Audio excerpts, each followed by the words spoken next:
All right, hello and welcome back to another Advent of Code. This is day 6 and I am excited because this one is different than all of our other ones.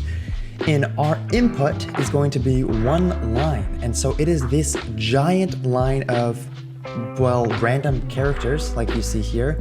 And our goal is to try and find where our starting position in this line is.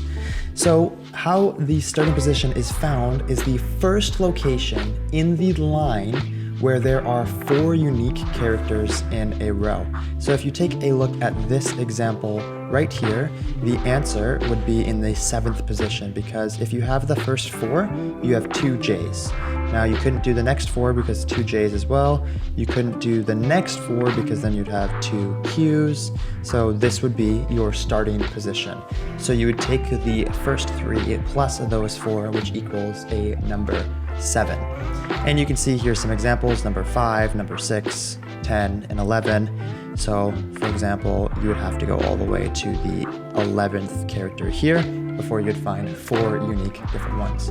And our goal is to find the unique starting position somewhere in this jumble. Now I have an idea, and it is to take the first 4 characters using a substring and a starting position and testing to see if any of those 4 characters are the same. If they are, we will just test the next 4 and then the next 4 and then the next 4 each time by adding 1 to our substring starting position. So it is currently 9:32. Start at 9:32 and we will see how long this takes me. Wish me luck. So this is sick. I think I got it all in just like 15-16 minutes here, and it's 54 lines, but basically what's happening is I have created an array of all of the letters in our first 4 digits. So our array is called letters, and I'm adding the first one, the second one, the third one, and the fourth one, all of the 4 letters from the original starting position. And then I'm going through, and for each of those, I'm testing if they match with one of the other 4. And if they do, the double count will equal itself plus 1.